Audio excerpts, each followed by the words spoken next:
چشمی سیاحت که میکند مست مرا دختر مردم دل میکشد و نمیرود از مرا دختر مردم گفتم که به کوی عاشقی صد توبه دختر مردم تا دیده بدید توبه بیشکست مرا دختر مردم دختر مردم پکرم کردی این سال از هر سال عاشق‌ترم کردی دختر مردم پکرم کردی این سال از هر سال عاشق‌ترم کردی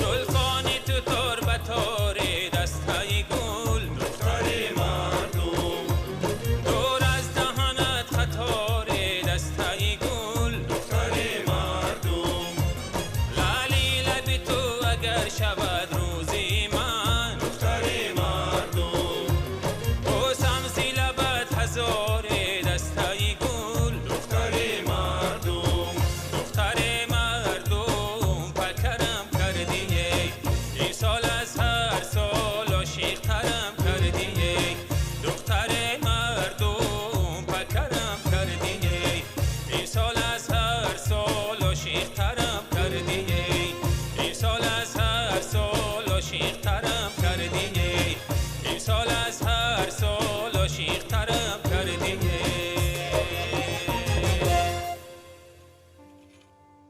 این صدای نمکین که در ذهن شنونده معصومیت و صفای روح یک نوجوان کوهستانی را پدید می آورد.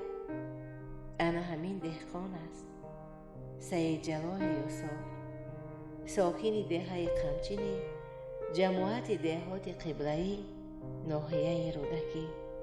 این صدا می توانست همه روزه پیام چشمه های علوی بیاورد. این صدا اگر بیشتر ترانه می شد می توانست به سرودهای همگانی تبدیل یابد و همه روزه در زبان خلق تکرار شود و اما نشد، زیرا روش زندگی صاحب آواز تغییر خورد. تقدیر او را با زمین پیوست و دیگر حافظ در جامعه دهقان ترانه مهنت می سراید، برای باغ و راغش ایجاد می نماید. انیقترش در آغوش باغ برای آرامش قلب خیش آوا در می دهد و همین گونه چند ده ساله پشت سر می شود. از قضا روز آوازه هنرش از حدود باغ برون افتاد و با لطف چهره سرشناس ملت هنرمند خلقی تاجیکستان بهادر نعمت به گوش ما رسید. گفتیم حتما بایستی که او را دید، بایستی که او را شنید و بایستی که از او گفت. و اینک بفرمایید دهقان هنرمند یا هنرمند دهقان سید جلال یوسف، ساکن دهه قمچین جماعت دهات قبله‌ای ناحیه رودکی، چهره نوبتی برنامه ما.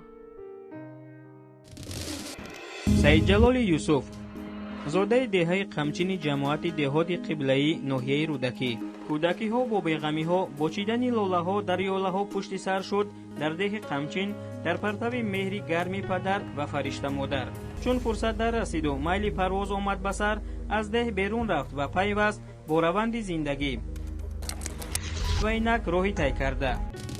فارغ التحصیل آموزشگاه مدنی معرفتی روشننمایی ناحیه رودکی در سالهای 1980 1983 سالهای 1983-1990 دانشجوی دانشگاه دولتی فرهنگ و صنعتی به نام میرزا ترسونزاده شهری دوشنبه، فاکولته کارگردانی ایدهای عمومی. همزمان سالهای 1985 1987 خدمت در صف قواهای مسلح، یک مدت کوتاه فعالیت در انسامبل دولتی لاله. солҳои 1988-1997 омӯзгори фанни мусиқӣ дар мактаби деҳаи қамчини ҷамоати деҳоти қиблаи ноҳияи рӯдакӣ. солҳои 1998-2000 фаъолият дар муассисаи давлатии сафарию ҳунарии базморо ба ҳайси солисти оркестр. зиндагоне ки ишқу дард аст ва осиё сангро мемонаду одамӣ чун донугард, тақдир ҳамин гуна тадбир кард ки ҳунармандро овард ба майдони кишту кор ба Боғистон.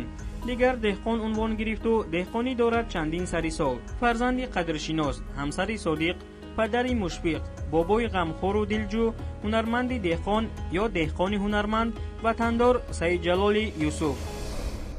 як рӯзи истироҳат буд ва ман дар хотир надорам чӣ коре доштам ба Амирбек Мусоев ва занг зада пурсидам ки шумо ҳоло дар куҷоед. он кас гуфтанд ки ман дар ҷои кор ҳастам, яъне ки дар иттифоқи композиторон ва бо як меҳмон мана нав ҳаминҷа омадем нишастагием, биед ҳаминҷа биед гуфтанд.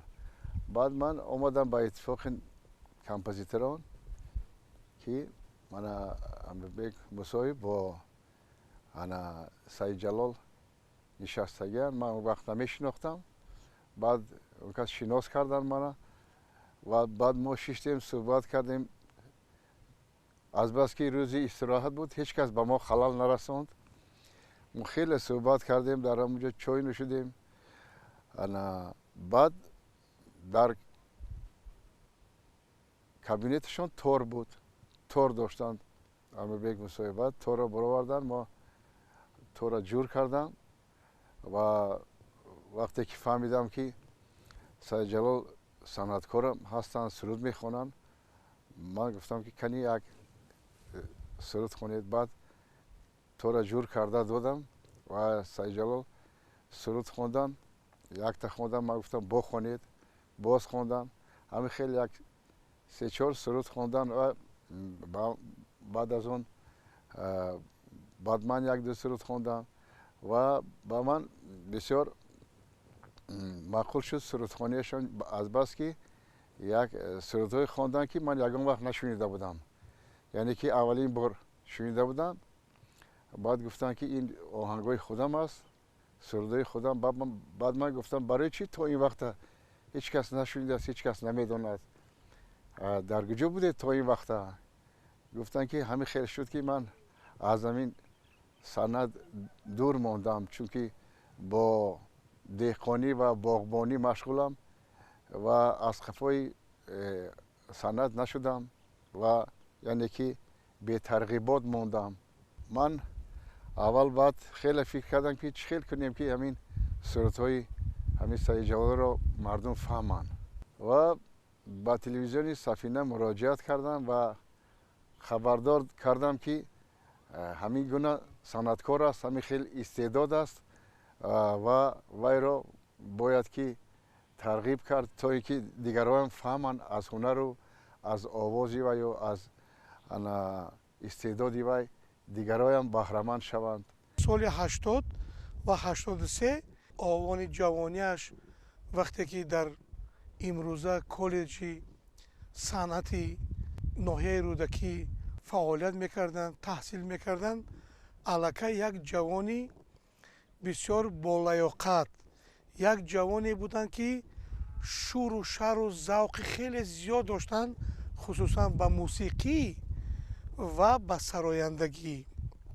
бисёр завқи баланд то ба имрӯз доранд ва ин завқ ҳеҷ гоҳ намурдааст ва ин завқ ҳеҷ гоҳ канда нашудааст аз олами мусиқӣ.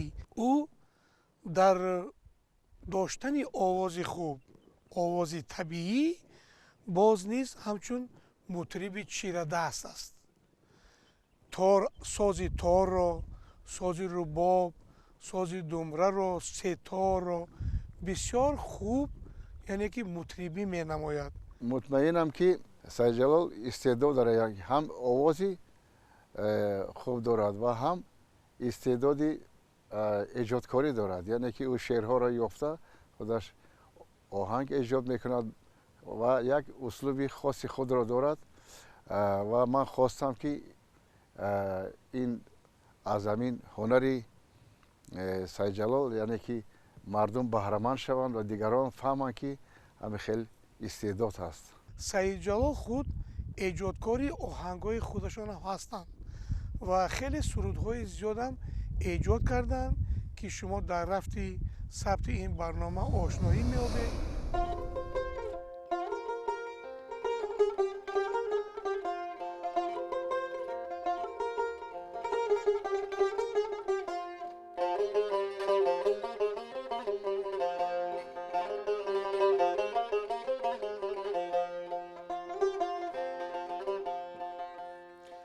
عشق بر دل می نهد بنیاد را، آخر جان از کی خواهم داد را. عشق بر دل می نهد بنیاد را، آخر جان از کی خواهم داد را. دیگران آزاد سازم بنده را، عشق بنده می کند آزاد را. دیگران آزاد سازم بنده را، عشق بنده می کند آزاد را.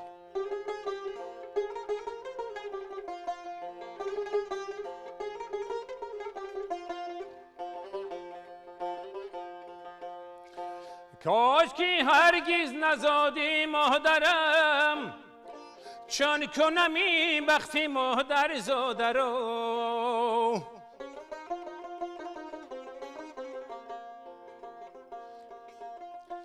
کاش که هرگز نزادی مادرم، چون کنم این بختی مادر زاده رو. خسرو و شیرین به هم در عشرتن، ناله و زاری غم فرهاد را.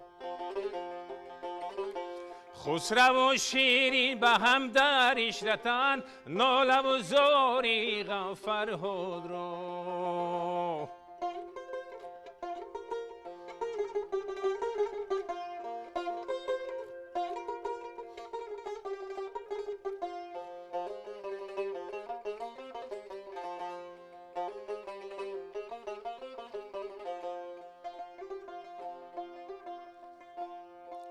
تشهی فرهاد و کوهی به ستون، تشهی فرهاد و کوهی به ستون، می گدازد خور و فولاد را.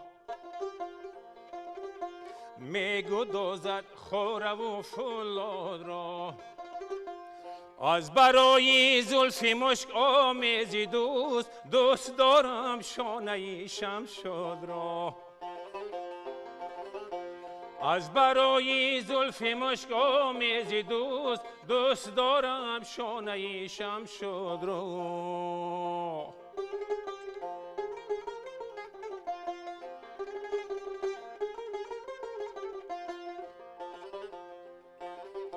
شعر شمس‌الدین تبریزی گرفت، مصر شام و بصره و بغداد را.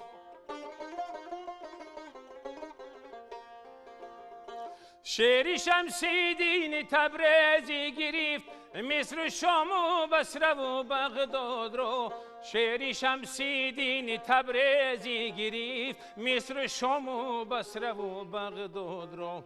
شعر شمس‌الدین تبریزی گرفت، مصر شام و بصره و بغداد را. مصر شام و بصره و بغداد را.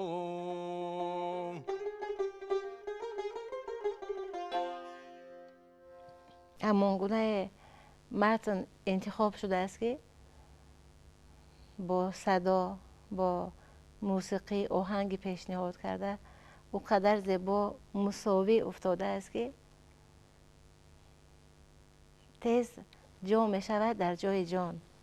سلامت باشد، همتتان کم نباشد. چرا این صدا را زندانی کردید یک اندازه؟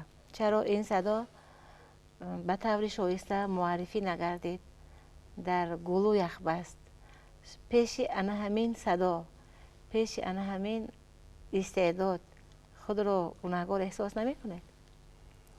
البته رو به هند آوردن صاحب دلان از بحر چیست روزگار آینه را محتاج خاکستر کند. حضرت بدیل. بله. من البته خودم رو در این جدا به قدر گناهکار میشمارم. البته بسیار رفیقا دوستا ما را آگاه میکردن، هشدار میدادن، هشدار میدادن، تنقیدم میکردن.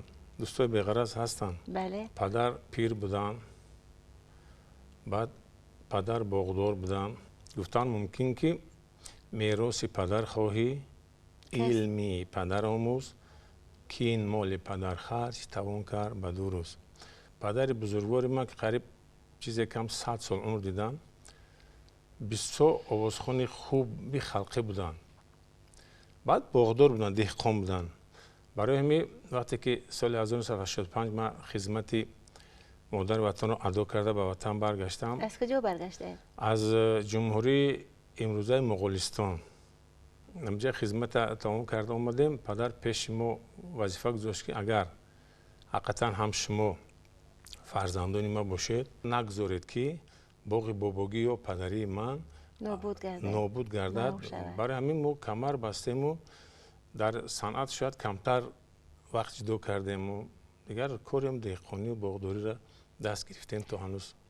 آسان بود از عشق دست کندن، از هنر، از صنعت دست کندن؟ نه راست شگم. هر باری که با واسطه آینه نیلگون دوستای خودم در صحنه ها میبینم خودم به نهایت گناهکارم حساب میکنم. هم سبق ها هم طبق ها گفتن ممکن، هم کورس ها از آموزشگاه مدنی روشننمایی جمهوری ناحیه حاجره رودکی سر کرده به دانشگاه صنعتی تاجیکستان دوستا هم کورس ها همون نفرو. یعنی شما علمی هنر آموخته؟ البته من موسیقی رو در آموزشگاه آموختم، ولی دانشگاه هنرهای زیبا رو یک زمانی هم خیلی نام میبردن هنرهای زیبا رو، همچون به حیث رژیسور ایدهای عمومی مخاط کرده هستم. در مکتب استاد حاتم نوروف یا که شادروان قیمتشو همتشوف در مکتب ما سبق هنر آموخته. سبق هنر در جدای رژیسور. علم هنر آموخت با صداقت، با محبت، با زحمت، به موسیقی سنتی ششمقام، به موسیقی قدیم و جدید اقوام شرق و غرب، به آهنگ‌های خلقی تاجیکی، یعنی به کل موسیقی امروز یک اندازه رجوع گرایش نمود و آن همه را به هم خیلی زیبا آمیزش میداد. و اما اجباراً در نیمه راه دست از دامن آرزوهای آسمانی برکشید، خاطر احترام پدر بزرگوارش، پدری که قهرمان زندگیش بود، پدری که بعد مرگ همسر تنهایی را اختیار کرد و به او و برادران و خواهران یتیم گشته هم پدر بود و هم مادری کرد. و احسن به پسر هنرمند رسالت شناس که فدای پدر گردید، با صد جان و دل دست پدر گرفت، عصای پدر شد تا وقتی که پدر بود. و اما گاه از شوق دل یا با درخواست پدر تا را جور می‌نمود، هم برای پدر می‌خواند و هم برای آرامش قلب خویش. سعید جلال میتواند که با انسامبل های بزرگ امروزه، چی گویم انسامبل لاله، چی انسامبل دریا، چی انسامبل های کمیته تلویزیون، فیلارمونی دولتی تاجیکستان، با مطربان چیردست کنسرواتوری ملی تاجیکستان، یعنی که ده سرود تیار نموده، ایجاد نموده و به خزینه طلایی رادیو و تلویزیون های تاجیکستان ثبت نمایند. من به این باوری کامل دارم، چون که همه استعداد را خداوند برای سعید جلال داده است. یعنی ایجادی آهنگ، انتخاب شعری بلند، مطربی، نواختن آهنگ‌های خودشان و به نهایت یک آوازی فارمی دلچسبی که برای شنونده و بیننده به فکر من که این چیز از همه مهم است. پدر احساس میکردند وقتی که در حیات بودند از رفتار شما، از گفتار شما، شاید از کردار شما که قلب فرزند پر از فریادهای بی‌زبانی هست، تشنه برنج هستند از عشق هنر؟ البته احساس میکردند هر یک پدر یا مادر فرزند خودش با تمام وجودش احساس میکرد. بله. یه وقت صنفی اگر خطا نشد صنفی 5 یا 6 میخواندم، ما مردم دهات بله اون زمان اوزی ماشینای سبراک حاضره که نبود یا کمچین بود، در همه ماشینهای بارکش به شهر رفته می اومدن مردم. یکی بگونی اصلا سحر به شهر می فرامدن، کارو برو دیده بله، بازاریان خرید و فروش بگون کردن، با برمیگشتن. بگونی برمیگشتن. یکی فیروش رو پری خانه، یک ماشینی انا بارکش طوری ماشین پوری آدم، یعنی بیا این چیزا تغییر نگاه میکنم، یک قطعه کلان از ماشین پایان آوردستم. این اکاردیون بود. پدر برای شما پدر گرفتند. به آگاهی پیشکی شاید امون حس کرد که ما هنری وایر داریم، برای من اکاردیون آوردن. یک کوم من در اکاردیون مشق کرده خودآموزی کردم راست شگم. چقدر خوشی آورد بله اینک تحفه تو پدر برای پسر. بهترین تحفه اکو یادآور میشم راست شگم. پدر رو همیشه بزرگم. بله فرصت بسیار خوبی هست که یکی از ترانه های رو که برای پدر می سراییدید این لحظه از این منبر برای پدرهای آزاده که هنوز هستند و برای فرزندهایی که سعادت پدر داشتن هنوزم نصیبشان هست پیشنهاد بنمایید. سلامت باشید.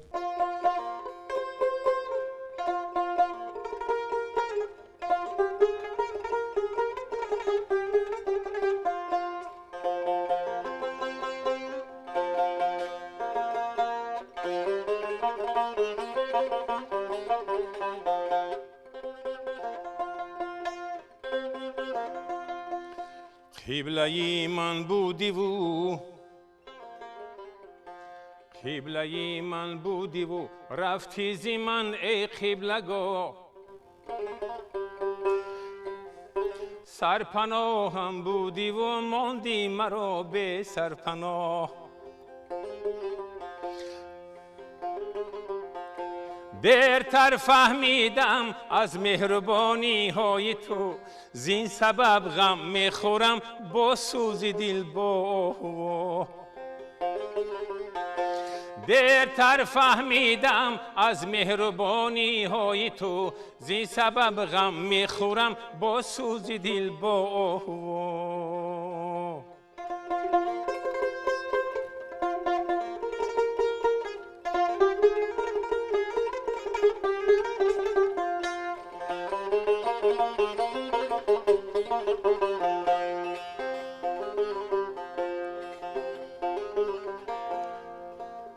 شهستونی خاندان بودی و اهلی خاندان،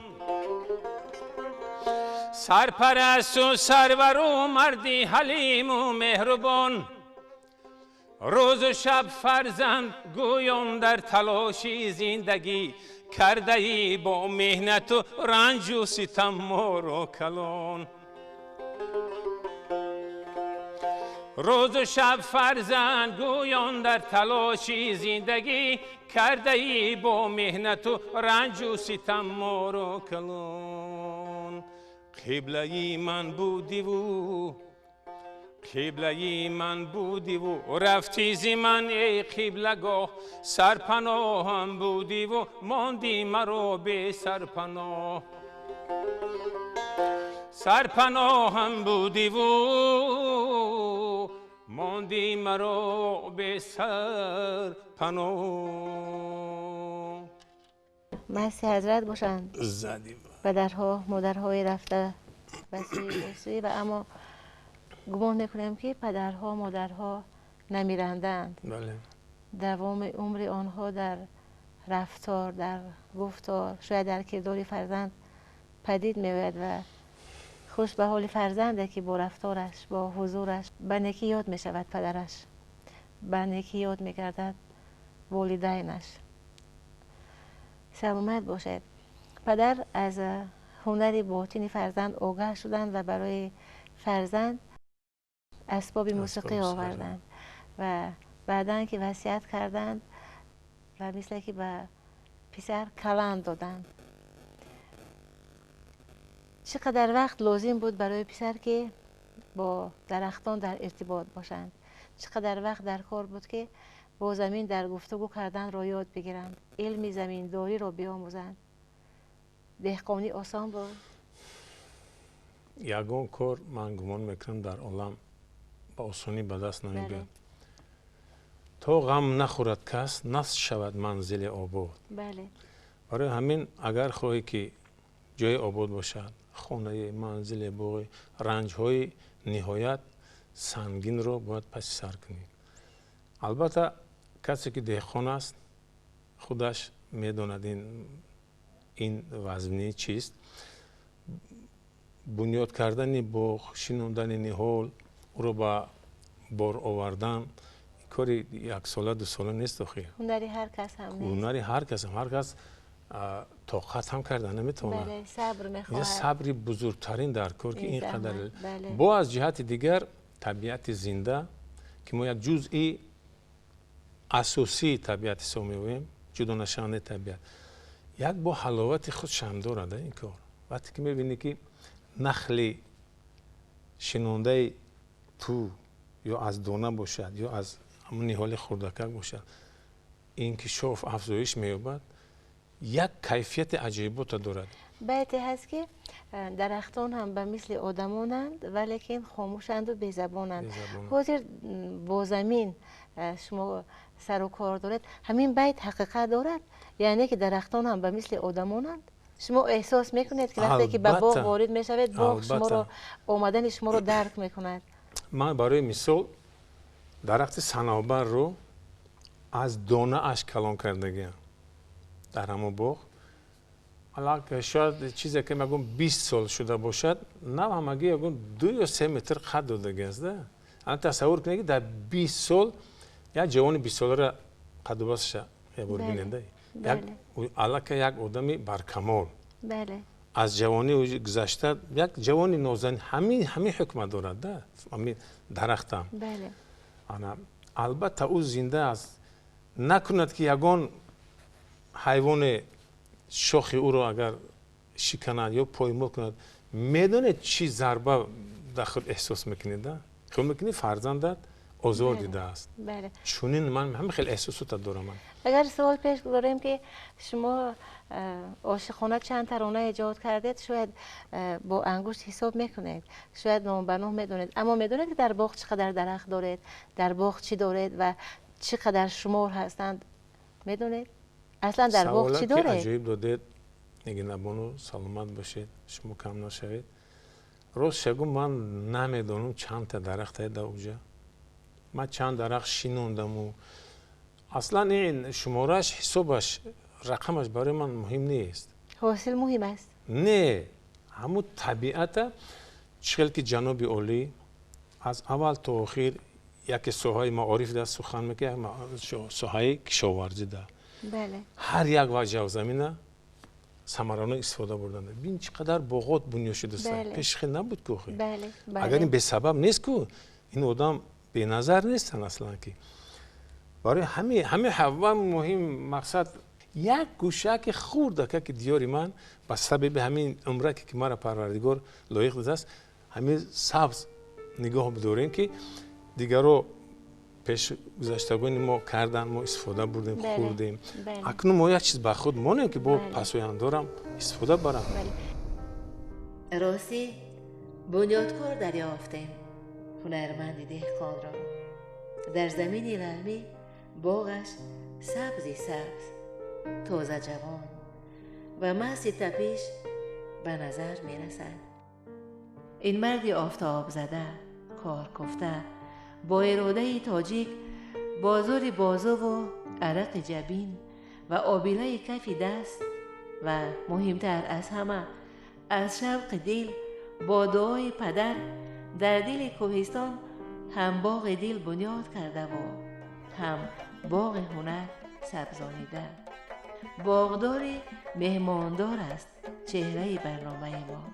اگر دوستان و مخلصانی داشتین یادش میکنند هنرمند با جان و دل در آغوش باغ بزم طرب می آراید و طبل شادی می زند، همچنان که امروز زهی هنر. از که جفوزی خور بود دید دلی رمیدم، بس که جفوزی خور بود دید دلی رمیدم، همچون سیم از این چمن پای برون کشیدم، همچون سیم از این چمن پای برون کشیدم.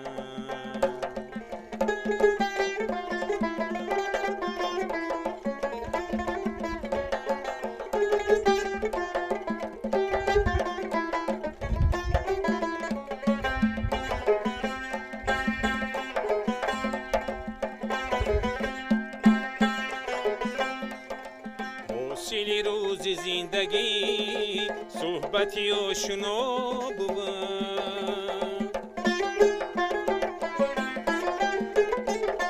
حاصل روز زندگی صحبتی آشنا بود، تو زی من بریده ای من ز جهان بریدم، تو زی من بریده ای من ز جهان بریدم، بس که جفوزی خور بود بی دلی رمیدم، بی دلی رمیدم.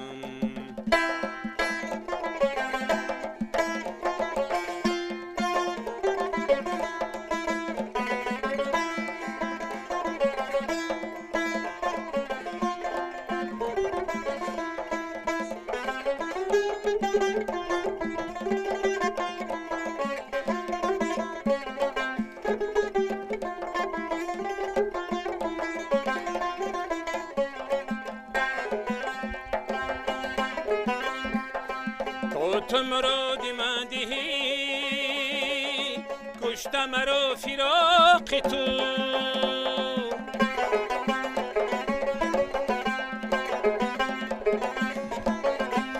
تو بدادم میرسی من به خدا رسیدم، تو بدادم میرسی من به خدا رسیدم، تو به دادم میرسی من به خدا رسیدم، بس که جفوزی خور بود دین دلی رمیدم، همچون نسیم از این چمن پای برون کشیدم، همچون نسیم از این چمن پای برون کشیدم.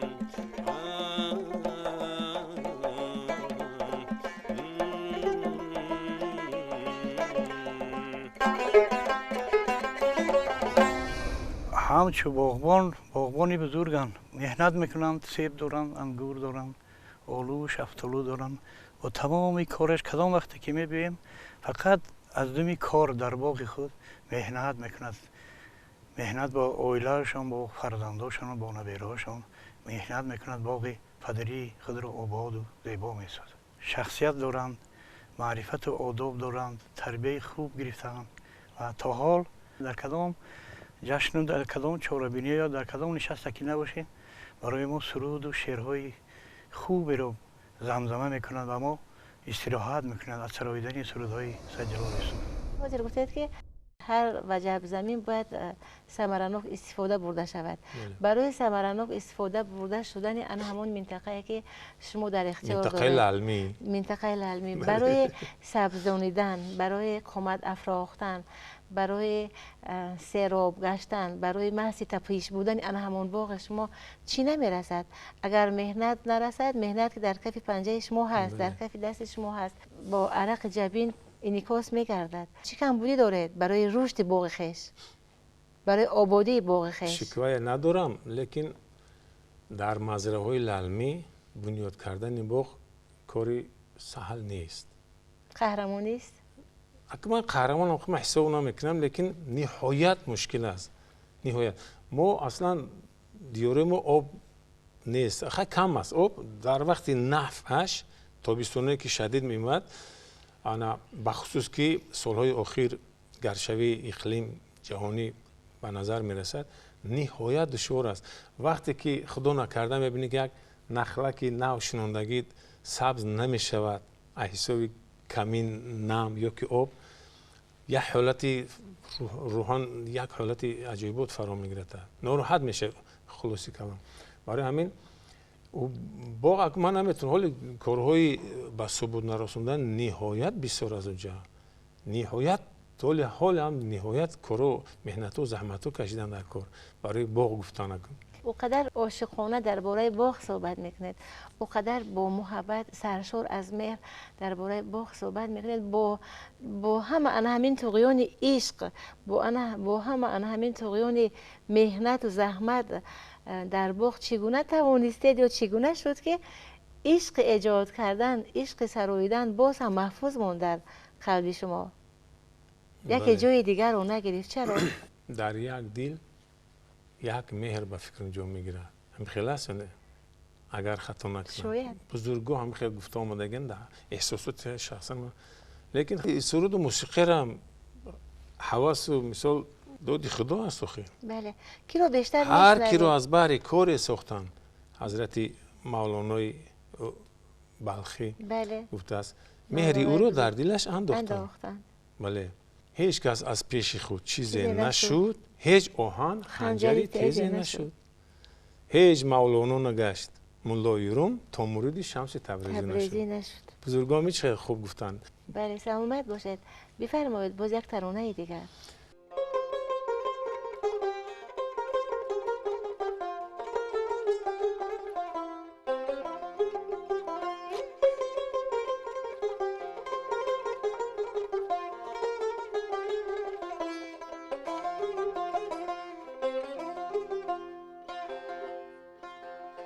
خواهم که به بالین شبم آمده باشی، خواهم که به بالین شبم آمده باشی، چون جامی بلوری به لبم آمده باشی، چون جامی بلوری به لبم آمده باشی، در تاب و تب سوختم از سوز فراقت، در تاب و تب سوختم از سوز فراقت، ای کاش دم عین تبم آمده باشی، آمده باشی، آمده باشی، آمده باشی.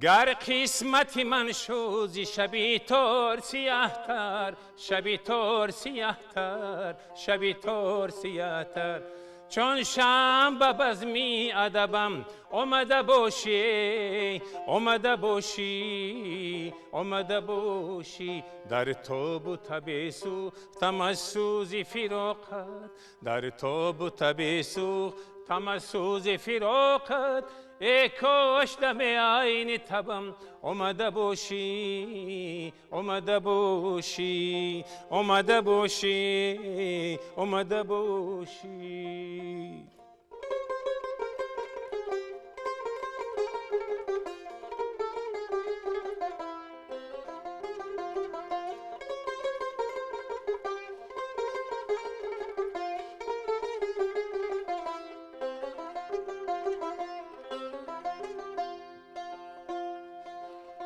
در بحری وفا پاره بیش و زورقی امید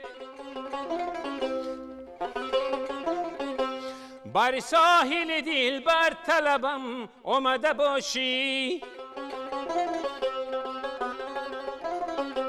از شادی وصلی تو یک جان بله باید جان بله باید جان بله باید بگذار که جانی بلبم آمده باشی آمده باشی آمده باشی در تابوت بسوختم از سوز فراقت در تابوت بسوختم از سوز فراقت ای کاش دم عین تبم آمده باشی آمده باشی آمده باشی آمده باشی سلامت باشد سلامت باشد. اینقدر مناسبت جدی با متن مثل که به یوسفستان عالم معانی سیر میکنید و خوشه میچینید چیده چیده انتخاب میکنید میسرید چون علاقه دو ترانه پیشنهاد کردید مناسبت خیلی جدی با متن دارید مطالعه زیاد دارید کی رو بیشتر میخونید؟ به مطالعه نمیشود حضرت رومی را مطالعه میکنم حضرت حافظ سعدی کدام این بزرگایی که ما داریم ملت ما دارد کدامی را تیور نامبر می با باوری کامل گفته میتونم که صدای سید جلال این صدای انمون حافظان مردمی کامل جان غنیف محمد سعید احمدов آقای مراد خوشوقتов دوست مراد علیов یک قسمتی که گویم که از کلابشهر بابا جان عزیزов یعنی که یک خاصه آواز است شباهتی هر رویه سبکی خوانشی همین هنرمندان رو در بر میگیرد اما سید جلال خودش نیست مکتبش است آوازش است ایجاد آهنگش است این کس اگر یک 20 سال پیش سر میکردن اگر با خیلی با پیش میرفتن البته با چقدر ممکن که سرودهای نو ایجاد میکردن علاقه مردم میشناخت لیکن حالا هم دیر نشده است حالا هم دیر نشده است چون که استعداد چیزی که خدا داده است و تا ابد تا آخر حیات در وجود انسان باقی میماند کی را هنرمند گویند و فرهنگ بلند سرایندگی آدمیت و ولایت هنرمند را شما در چی میبینید در روی صحنه؟ هنرمند گفته به اندیشه بنده هر کی در جاده یگان هنر پسند مردم است قبول دارد مردم او را میپسندد مخلصای خودش دارد هواداران خودش دارد من همین نفر صنعتکار میپسندم هنرمند میپسندم که نفر اینه که حضورش تاثیر داره البته فرهنگ بلند هنرمند وقتی که هنرمند در صحنه تمام جزئیات رفتار ای سر کرده ای آرایش رو رنگ رو مو پوشیدن سر و لباس و همه را مخلص اهمیت میده توجهی مخصوص ظاهر میکند این هم یکی از بهای منفی یا که مثبتی همون هنرمند به شمار می رود چون که تماشابین مخلص بیننده یا که شنونده در همه این زرعکوی خود اهمیت مخصوص میده و یک نفر تماشابین ذکی شما هستید و شما به کی بیشتر توجه میکنید کی رو شنیدنی که به شما بیشتر خوش میآید و چرا؟ استاد عدنه هاشم بله مستی حضرت باشند استاد ظفر نظیم ستونهای صنعت در قید حیاتند یکی از شاهستونهای با صنعت استاد جورابک مرادوف این کسان مراد بگ نصرالدین من پسند دارم همین نفر را انا شادروان دوست مراد علی را نامبر کردن ممکن یادآور شد تقای مراد خوشوقت اینکه از ما از اونها بسیار چیزا آموختگی هستیم نهایت چیزها آموختگی هستیم در اونها همان صاحب آواز بودن اول آوازی برجسته با زبان موسیقی دیاپازون های خودشون داشتن. من همین معقول، نهایت معقول بود. هر هنرمند ان همین دیاپازون رو دارد یا ان همین دیاپازون رو هر هنرمند میتونه در صدای خود پرورش بده یا با این دیاپازون هنرمند به دنیا می آید. بله، یک زمانی بود که اوجهای بلند گرفتن نهایت معمول شده بود. نسلی که من نوبر کرده بودم. آن اکنون با زمان دیگر شد، با طرز سرودخوانی و چیزها هم مثل دیگر تر شدن.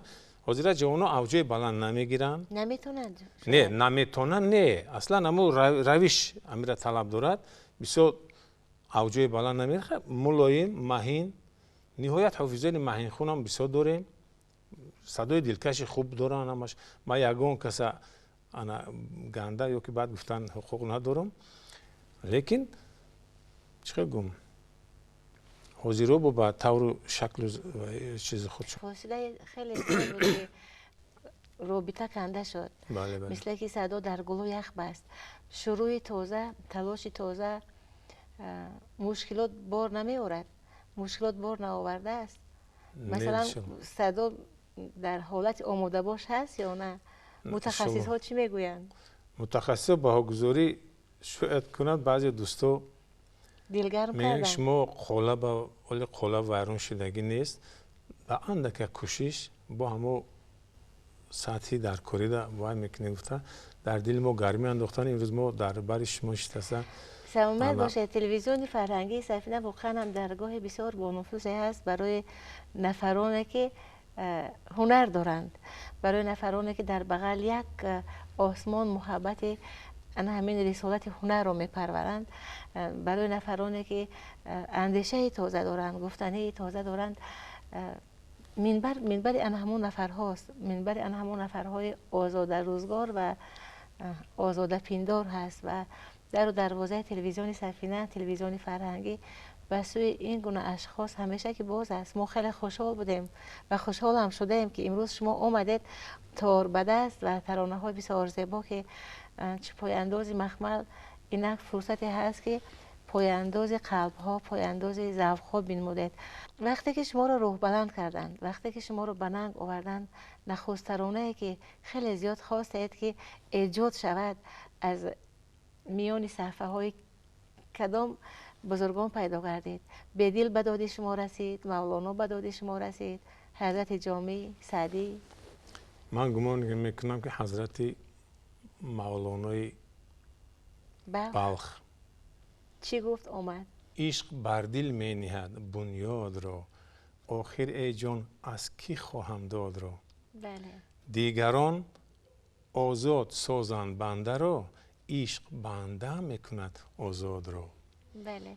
اگر هر صبح آفتاب از پس کوه بر اومده به عالمیان یک نور، یک صفا، یک گرمی اهدا کند، مثل که امروز شما یک مرد دهقان، یک مرد باغبان، یک مرد باغدار و یک مرد هنرمند با حضور خود، با ابراز اندیشه های خود که واقعا هم از حضورتان احساس میشد، از بیانتان احساس میشد که همه راستین بود، همه خالصانه بود، بی غرض بود، بی طمع بود.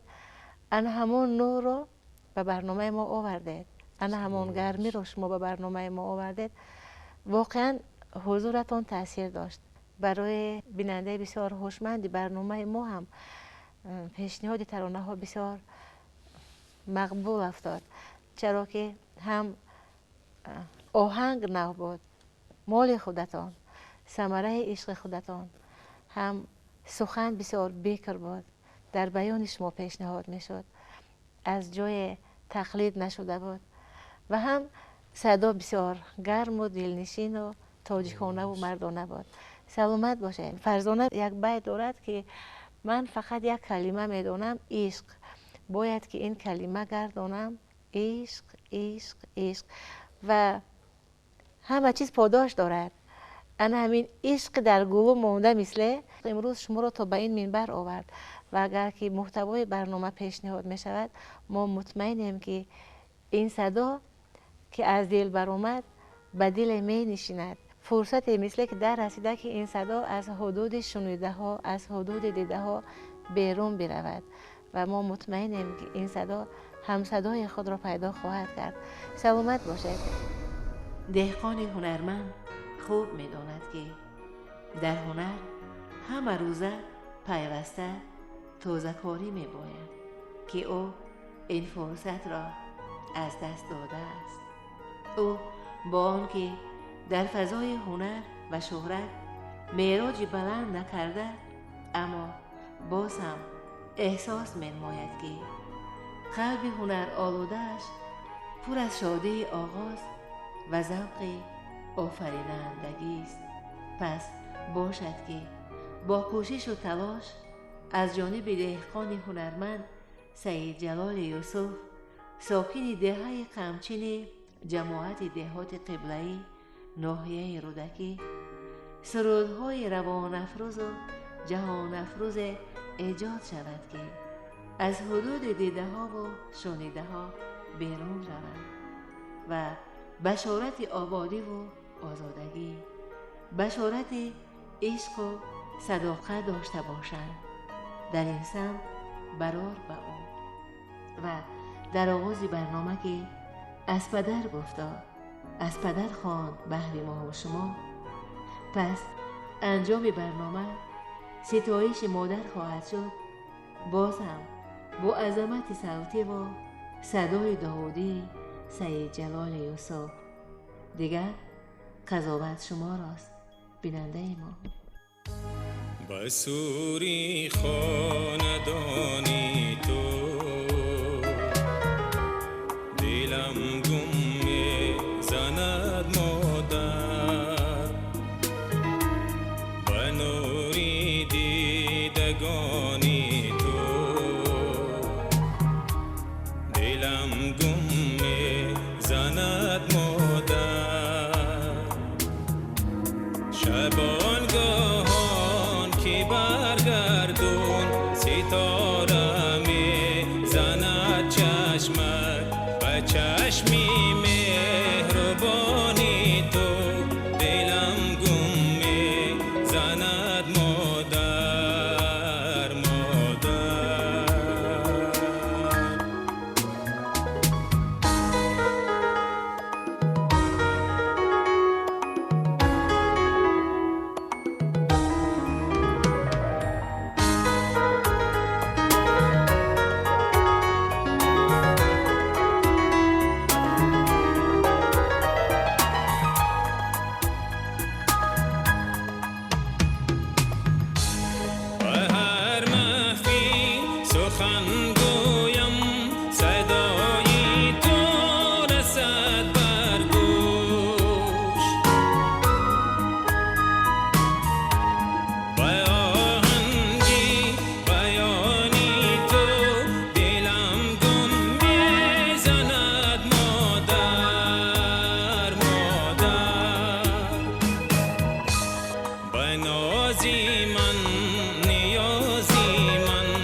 دور از تو دلم در خانه تنگم نمی غنجد به کنجی آشیانی تو دلم گم می زند مادر